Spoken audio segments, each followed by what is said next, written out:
Hey, welcome to Journey Online. I'm Chris. Thanks for watching with us. We've been talking about some stuff, and I want to jump right in today. A whole group of people who were surveyed and asked, what is the most bitter thing you've experienced? That's all the question was. What's the most bitter thing? Here's some of their answers. What is the most bitter thing? Very dark chocolate. That was the number one most often given answer. For some of you, you go, I love that. You love bitter things then. Very dark chocolate. Let me give you a second. This isn't my words. This was theirs. Coffee. A lot of people love that. A lot of people hate that, but that's the answer. Some people go, I don't like the bitter, so I put a half a cup of coffee, a half a cup of cream, and a half a cup of sugar, and if that's the way you drink it, me and you are in the same boat. Green leafy things like specifically kale and arugula, very bitter to the taste buds. And then the fourth one that was given was Brussels sprouts. Now, let me just say this. This is proof yet again of something I have believed my whole life. I am an incredibly wonderful, nice, and sweet person and not a bitter person because I don't like any of these things. All of those make my do not travel list, do not go there list, do not eat list. Very dark chocolate, I like really sugary, sweet chocolate. Coffee, you have to put a lot of sweet in it. The others, no offense, Brussels sprouts, you've just lost your mind. You've just stinking lost your mind when you start eating those. So those are what the answers were. For some people, if you just said, hey, tell me the most bitter thing you can think of, some people, they would go right here. But we're not going to get lost in that. We're just going to keep moving on. We're in a series that kind of deals with this issue, that objects in the rearview mirror seldom stay in the rearview mirror. Objects in the rearview mirror usually find their way into our current life. The problem is, like a car following closely behind the car in front that stops really quickly, it comes to an abrupt stop, and back here becomes up here really easily. And a lot of us have dealt with that. As a matter of fact, for the last 3 weeks, Jeremy has been walking us through some of those things. He has helped us recognize some of our insecurities, some of our pain, some of our fears, and helped us uproot some of that stuff and deal with it. Today, I want to finish with the last part of this series, and I want to talk to you on this subject of bitterness. Something that invades all of our life to some degree. And I don't want to talk about it, though, about how to uproot all the bitterness in our lives. I feel like that's what we've been covering. What I would like to look at today to wrap up the series, to kind of go full circle, is how do we keep bitterness from finding a place in our life to start with? Maybe you've been dealing and have dealt with, but I'm just going to tell you, bitterness will be a fight till the day you die, but the fight can be won. And I'm kind of celebrating for my own life. It's an area that I am have been trying and am trying to improve in, and I'm telling you, I'm winning in this regard. I'm not perfect, but I'm telling you, it's making my life happier. It's one I'm excited to share with you. We've been talking about these subjects, and this is what the Bible has to say about it. In Ephesians 4, it says, get rid of all bitterness, rage, anger, harsh words, and slander, as well as all types of evil behavior. Well, the word evil thrown in there, sometimes when we think of bitterness or when we think of harsh words or slander, saying something negative, we think that's not a good thing. But here's the crazy thing, the Bible's definition of that, it's one of the many types of evil behavior. And the reason God chooses these things, it's not like he goes, let me tell you what I hate. I hate evil behavior. I hate rage. I hate slander. I hate bitterness. The way he determines what he hates is things that hurt the people he loves. That's what God hates.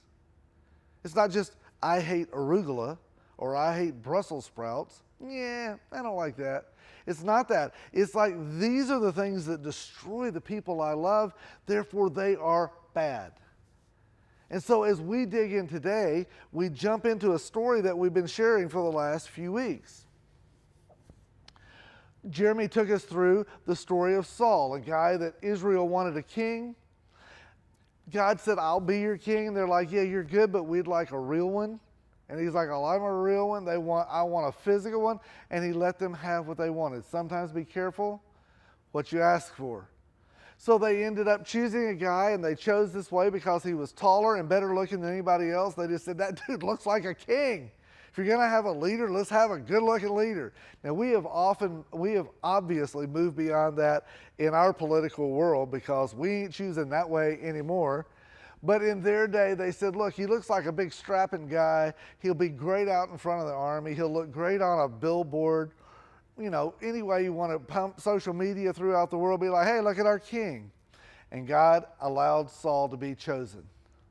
Saul, after he was chosen, anointed, set up as king, and then things began to happen, and Saul led, and Saul did some good things, by the way. We hear some negative things about him, but he did some good things as the king. Last week, Jeremy took us right up through the story of a guy named David and a guy named Goliath, and Saul's picture, a part of that picture as well. And we ended the week with David slaying Goliath, cutting his head off, and becoming allowing God to use the resources that he already had planted there for David to accomplish things that only God could do through a willing servant. Really good stuff, dealing with our fear, because we all face stuff. So that's where we left off. That's where we want to pick up this week. After that, whatever Saul asked David to do, David did it successfully. Matter of fact, if you keep reading down through the passage, you'll find that it says over and over that David did it successfully because God was with him. It wasn't just because David was a stud. Part of it was because David was willing, but most of it was because God was with David. Therefore, David did what Saul gave him to do successfully. So Saul made him a commander over the men. So as soon as Goliath's head is cut off, the people that were trying to destroy Israel flee. They go chase them. It's a time of war, and there's a time. It's a period of time goes by. Things don't move quite as fast as they do today. They didn't hop aboard Air Force One and head back home. There's a lot of things that had to happen. So there's a big period of time, and Saul made David a commander over the men of war, an appointment that was welcomed by the people and by Saul's officers alike. The general public, his poll numbers through the roof. Saul's and David's. People were like, way to go, Saul. We like that guy. Way to go, David. You're killing it, man, literally. We love that stuff. Even the officers were like, he's the real deal. We can follow that. And so things moved forward. That was a good verse. And it said, when the victorious Israelite army finally makes their way back home after David had killed the Philistine, it said women from all the towns of Israel came out to meet King Saul. To meet King Saul is the key to that. When the king came home after a victory, all of the people would come out, and all the pageantry, all of the spectacle, all of the parade would come out to meet. The purpose was to see the king come riding through the gates on the big horse, and with all the pomp and circumstance, they came out to meet King Saul. And they sang and they danced for joy with tambourines and cymbals. I guess they didn't have a full band, couldn't put it together. I don't know what that's all about. The best they could come up with is the two instruments that I feel like they give people who can't play anything else. They gave them the tambourine and the cymbals, sing and dance for joy. That's what they came back to. However, that's not the end of the story. This was their song. This is what they're singing.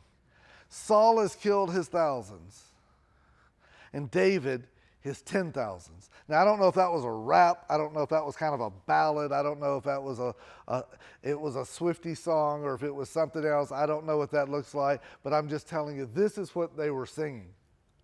It was a good thing. Saul has killed his thousands. That's big.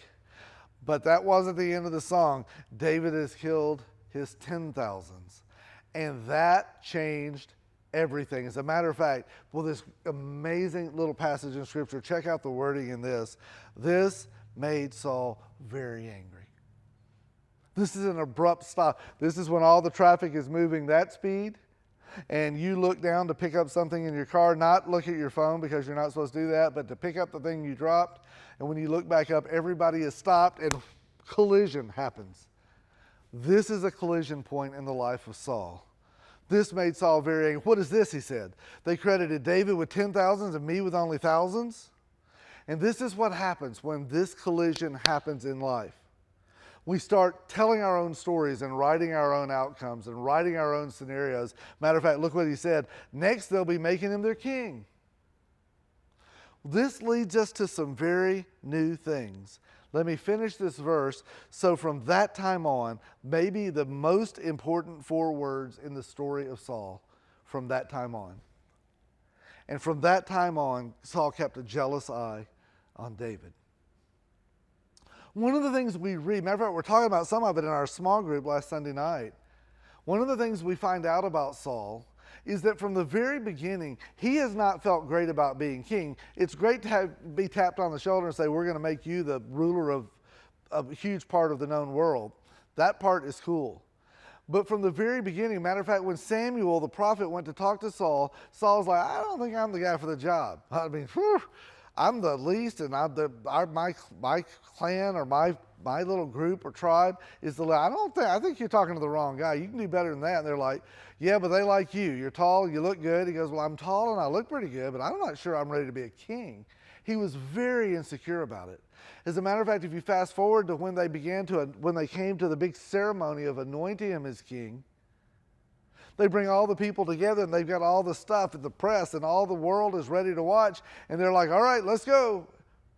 Saul, where's Saul? Does anybody know where Saul is? And then they go looking for him. They find him back where they've got all the bags stored, that they brought all their stuff out. He's back there kind of hiding. And they're like, dude, you got to get out of here. You're the star of the show. It tells us he had some massive insecurities about being the king. The reason he didn't fight Goliath wasn't just because he didn't care, wasn't just because he was lazy. I think there was this part of him that said, the problem is I can't beat that guy. That just because I'm tall, I'm not a great fighter. Just because I'm noticeable doesn't mean that I'm great at this stuff. And his insecurities to the bright side. Sometimes we look at him as a coward because he didn't fight. He recognized his own capacity and sent somebody else. Now, how he chose and all that's a little goofy, but realizing your own capacity and not overrunning that is not cowardice. It was actually kind of a smart thing to do.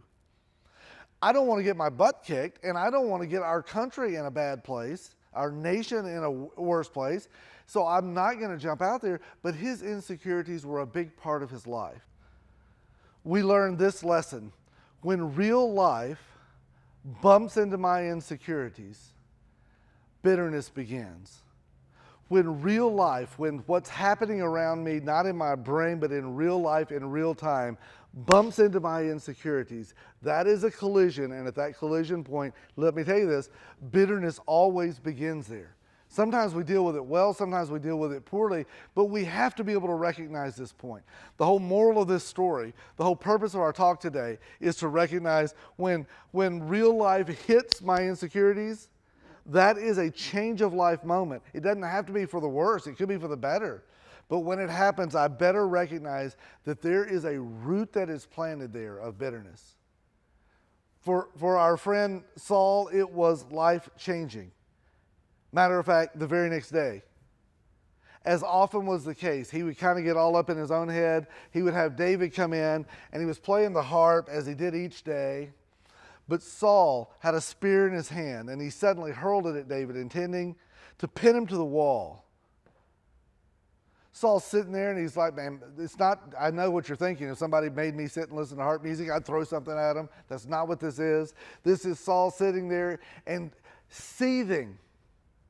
That bitterness root is now growing and taking over. And as a result, the next thing, he's got a spear in his hand. He looks, throws it. And as David seemed to be great at, he was able to dodge it. Duck, cover, and run. He evaded it twice. And he was, as a matter of fact, for the next days, weeks, months, and years, this was the story of David and Saul. David on the run, Saul chasing him. Little by little, the bitterness in his heart, in his life grew, and the more it did, the more David had to run. It changed everything. That moment, and from that moment on, that moment changed Saul's life. Matter of fact, Saul lost who he was as a result of that moment. Not the moment, but not dealing with the moment well. See, that's what's at stake every time that bitterness takes root. We can either quickly push it aside, or we can let it grow and deal with it when it invades every aspect of our life. As a matter of fact, for us, we can begin to say, if I could see when bitterness is beginning, I could deal with it. So how about you? How do you deal with bitterness? How are you in the world of bitterness right now? I thought it would be helpful if we could give us some signs of bitterness just real quick. I'll throw a few at you. One of the signs that bitterness has invaded your life is we become really critical and negative. Critical of others, critical of other things, critical period. It ramps up with time. Over a little bit, turns to a little more, to a little more, to a lot. Where you work, it's there. We become critical of other people. What we recognize is the worst in people. What we recognize is that nobody does it right, and I know how to do it. We become critical and negative. It is a sign. Hey, listen, we all criticize. We all have negative moments. I know I do. You, if you know me, you know I do, right? I'm just saying all of us deal with it, but it needs to be a sign for me. I want it to be a big waving flag to say, hey, Chris, when you feel yourself becoming more critical and more negative, there is something going on inside. You better stop. Stop the presses. Pull the bus over, let's get off, something's going on. Let's check under the hood and see what it is, because it may be, probably is, some bitterness that's taken root. Here's the second one, grudge holding and dwelling on the past. It's when we can't let go of something. It's when something happened and it may be a legit something, but we continue to focus on it and dwell, put our emphasis on what was yesterday, not what's today. It's what actually makes the rearview mirror come into the windshield. It's like I'm taking the deepest hurts and deepest sorrow or the deepest frustrations or the most insecure things in my life, and I'm bringing them into my everyday life. We hold grudges and we can't get past it. Let me give you another one. Self-pity begins. It's when we start to feel like victims. Now, I won't use that word because I hate victimized. I hate feeling like I'm a victim all the time. I get tired of that in our world, but I do it sometimes. I find myself going, I don't know, I don't deserve this. I know I've done everything I can, and I don't understand what more could they want from me. That's so unfair, and that's so unreasonable. And I begin to spin my own story of what it is. Some of it may be completely accurate. Some of it may be growing as the bitterness grows in me. But when you feel this self-pity, it doesn't mean you're a horrible person. It just means stop. Just recognize that if it is just starting to take root, and if I can get rid of it now, it'll be easy. It won't be painful. I don't have to lose good tissue to pull it out, right? Let me give you the last one. I need to develop, when bitterness starts, I develop a selective memory. I'll find myself having lived 365 days, 360 of which were amazing, and somehow I'll finish the year looking back going, this was a sucky year. I don't know how I'm going to get through this. I can have 14 great experiences, one bad one, and when I get through, I'll go, this was a bad thing. It doesn't take a lot. You don't have to try. You don't have to be a negative person. You don't have to be full of self-pity. You don't have to be a grudge holder for bitterness to take its root and for you to begin to change. You lose yourself in it. What happened with Saul is the Saul that was became the Saul that wasn't.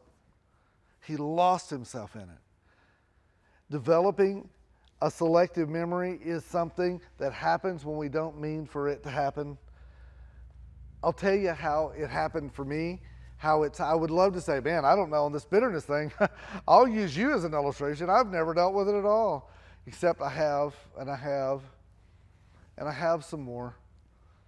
About 100,000, 102,000 years ago, I went to Bible college because that's what you do when you're going to be a pastor often. You go to Bible college. And some of you are like, I can't get through 30 minutes of this stuff. Guys like me, sat through all day, every day for years, to get to that point. I had a New Testament class. I'm all of 17 years old, so I've pretty much got everything in life figured out and probably came across that way. And I remember once I had a professor, and he was talking about a verse, a specific verse in the New Testament, and the verse gets to this point. It's where the writer says on behalf of God, and do not sin. Do this, do that, and do not sin. And then he quickly moved past that to the rest of the verse and said, but if you sin, he is faithful to be your advocate before the Father. Jesus is your advocate before the Father, and he, on your behalf, will bring forgiveness. This is a wonderful little passage.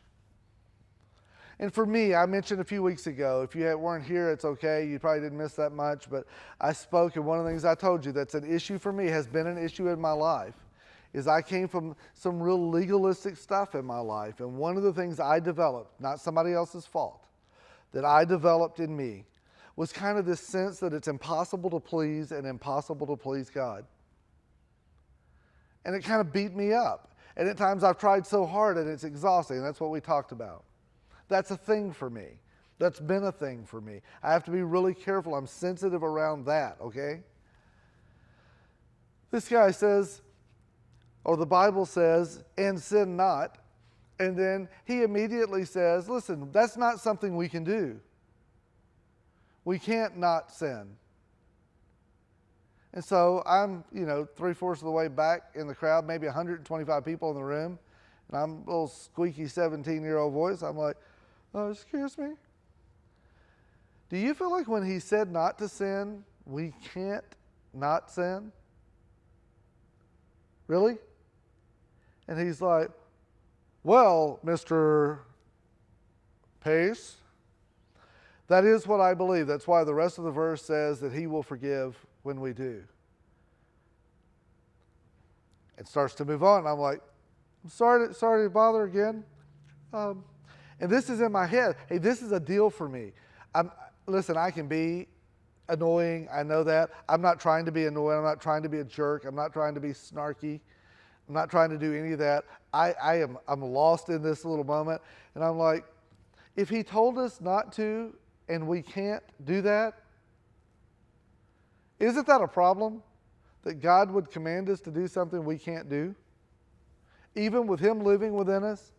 I understand for somebody who has not accepted God as the Lord of their life, but his Spirit lives within me. Are you telling me I can't? He said, I'm telling you won't. And I said, but that's not what I asked. Are you saying that's not possible? He said, I think we've talked about this enough. Let's move on. I was like, well, okay then. Guess we're done. We get through a class 15 minutes later. He says, hey, we're dismissed. Mr. Pace, would you come by my desk, please? I'm like, oh, boy. Everybody's like, ooh, Pace. Friends. So I hang out, and I'm kind of wanting to. And he said, hey, listen, I don't appreciate you questioning me that way in class. Well, that just ticked me off. Because you're too omniscient to be questioned. I didn't say that out loud, but I said it very loudly in my own mind. He goes, there's a time and a place, and I go, I didn't mean to offend. And I felt like this was the time we were talking about it. I felt like this was the place where I'm supposed to be learning. So, but if I did it in a bad way, wasn't my intention, I don't understand this. And I said, I've got some crazy stuff going on in my own head. And he's like, well, that's obvious you do. And I said, can I just ask this? Do you believe, not to get lost in this subject, but do you believe we can go 5 minutes without sinning? And he goes, well, I mean, with God living within us, we can do that? He goes, well, yeah, I suppose I would agree to that. And I said, well, if you can go 5 minutes, do you believe you can go 10 minutes? He goes, well, I don't know. Where are you headed with this? And I go, well, if you can go 10 minutes, isn't there the potential of going 30 minutes or an hour or 3 hours or for a span of time? I don't know what it is. But isn't that when he says don't sin, doesn't he mean don't sin? Not like, I'm going to tell you not to, but you're going to screw it up. Doesn't he intend for us to strive for that? And if he doesn't believe we can do that, what a sorry game he's playing with me. See, this is all of my can you please an unpleasable God stuff. It's my deal. And he put his arm around my shoulder as he kind of helped me walk out the door, one of those. And he said these words. It's been a lot of years.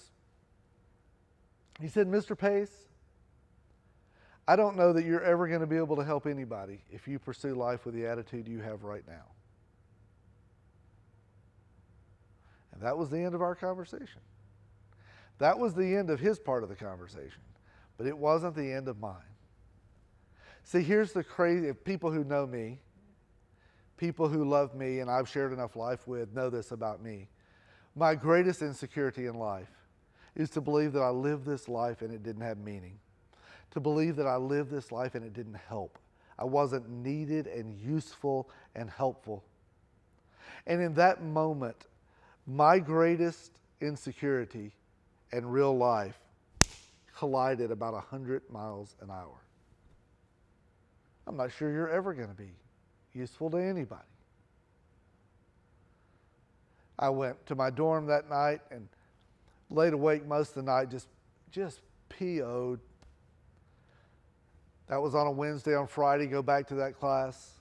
The entire time I sat there, I could just feel my neck and face turning red. Every word he said was stupid. I don't know what he said, but it was all stupid because I didn't have any other filter.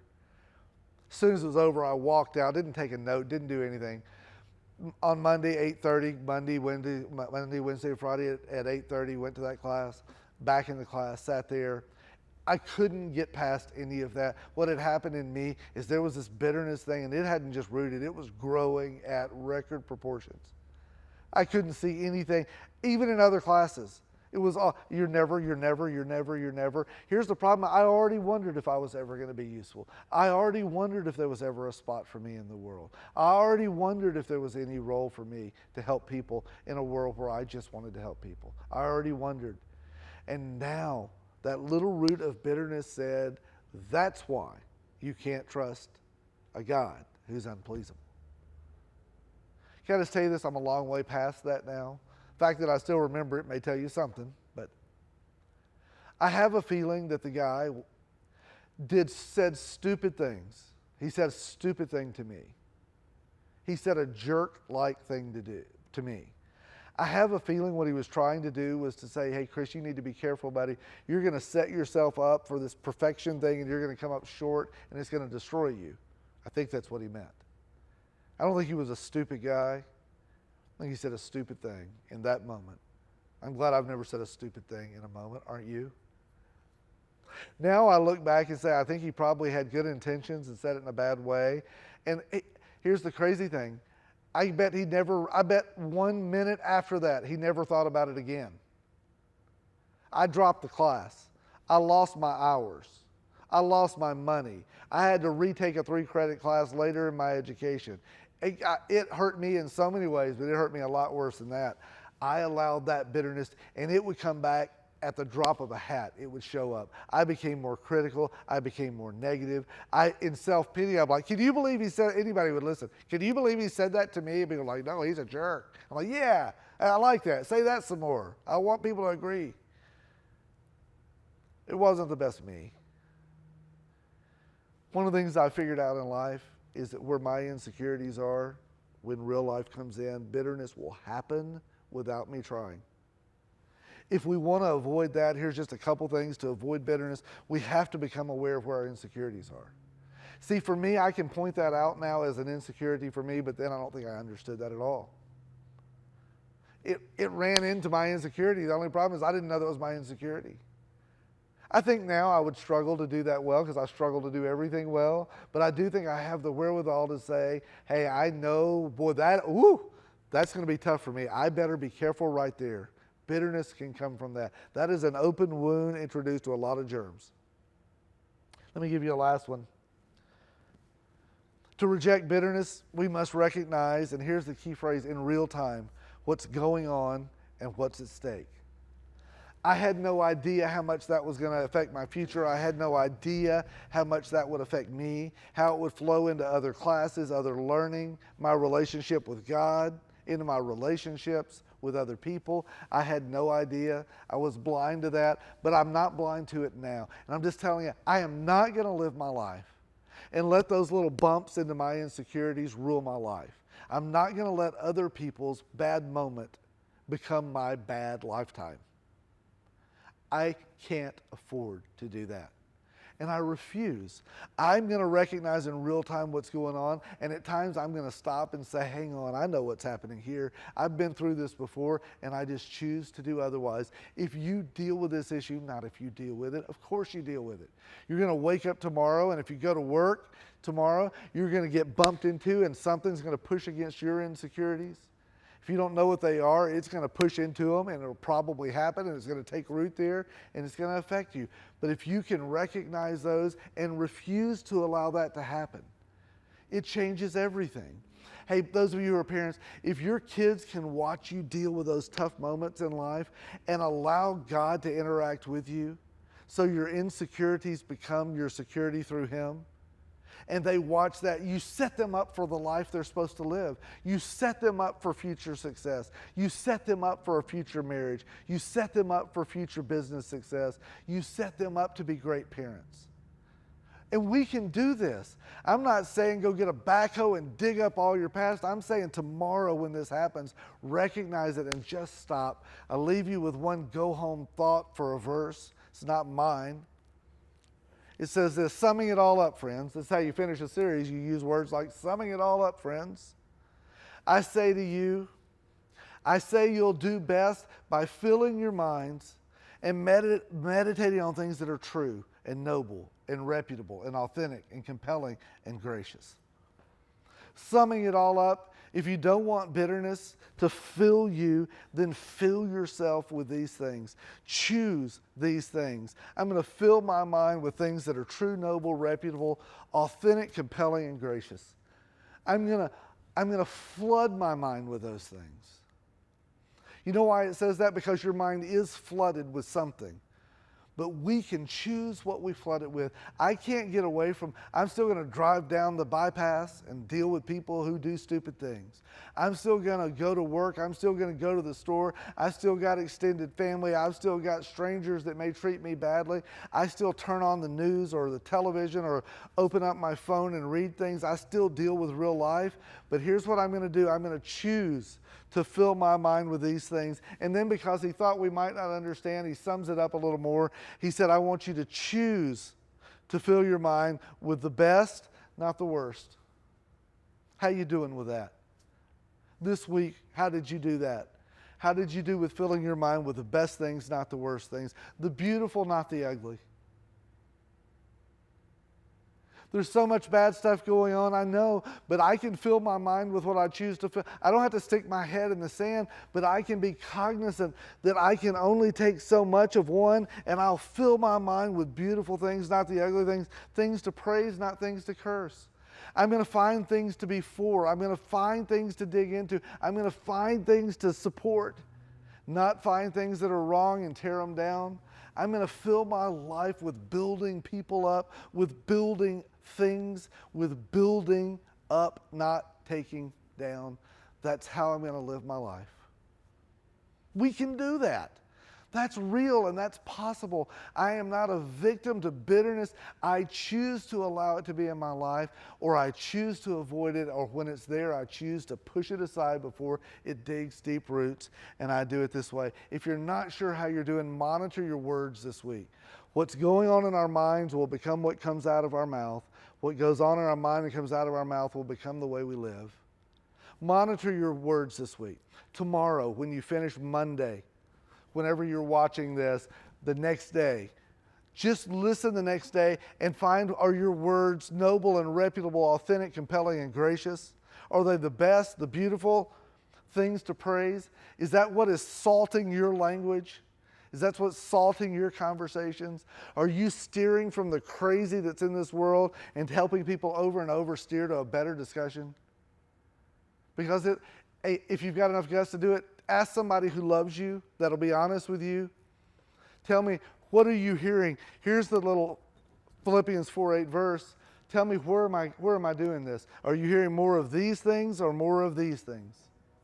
Ask. If you want to get better, it's where you start. Words are just words, but they're a reflection of your thoughts, and your words and your thoughts will become the predictor of your future. We can do this. So God, help us. I refuse to live in this crazy upside down world, crazy and upside down. because you are greater in me than all of the crazy in the world. You are greater than the bitterness that I would let grow, and because of that, I have hope. Help me live this week as one who has been given beautiful, gracious, noble, and reputable things in you. And help me live like it. Help me not be content to be like others around me or a little bit better. Help me become more like you. Help us as a group live like people who have been invaded by the goodness of God, not by the bitterness that has grown within us.